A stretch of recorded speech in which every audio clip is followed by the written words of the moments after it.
Director Ram Gopal Varma పోలీసుల విచారణకు హాజరయ్యారు. చంద్రబాబు, పవన్ కళ్యాణ్, లోకేష్ ఫోటోలను మార్ఫింగ్ చేసి సోషల్ మీడియాలో పోస్టు చేశారని ఆయనపై కేసు నమోదైంది.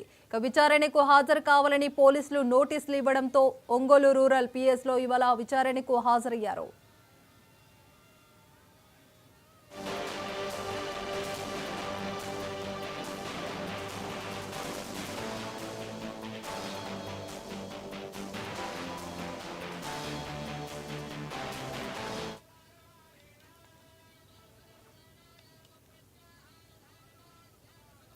కూటమి నేతల ఫోటోల మార్ఫింగ్ కేసులో డైరెక్టర్ రామ్ గోపాల్ వర్మ పోలీసుల విచారణకు హాజరయ్యారు.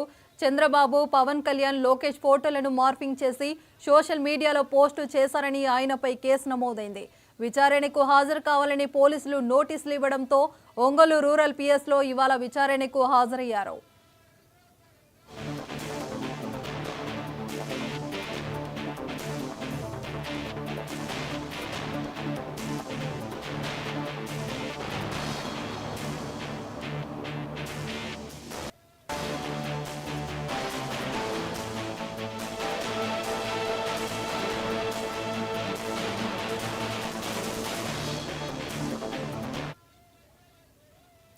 ఇదే అంశంపైన పూర్తి సమాచారం మా ప్రతినిధి రంగారావు అందిస్తారు. రంగారావు.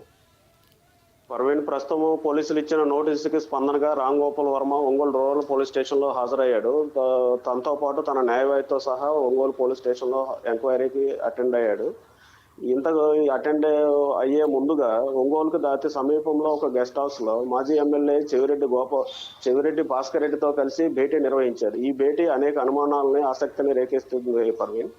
ఎందుకంటే ఇది విచారణకు హాజరు కమ్మని వర్మకి నోటీసులు ఇస్తే చెవిరెడ్డి భాస్కర్ రెడ్డితో మంతనాలు చేయాల్సిన అవసరం ఏంటో తెలియాల్సి ఉంది. అంతేకాకుండా తనతో పాటు గోవా ఒక మోడల్తో సహా ఒంగోలుకి రావడం జరిగింది రామ్ గోపాల్ వర్మ విచారణకు ఆదేశిస్తే ఇది విచారణ లేకపోతే టూర్ అనేది అర్థం కాని పరిస్థితుల్లో రామ్ గోపాల్ వర్మ ప్రవర్తిస్తున్నాడు పర్వీన్.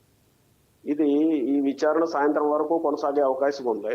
ఈ విచారణ అనంతరం కానీ అప్డేట్స్ తెలియాల్సి ఉంది. ఇతను అరెస్ట్ చేస్తారా లేకపోతే ఈ విచారణ ఇంకా కంటిన్యూ అవుతుందా అనేది ఈ విచారణ పూర్తయితే గానీ మనకు సమాచారం వస్తుంది. Right, thank you Rangarao.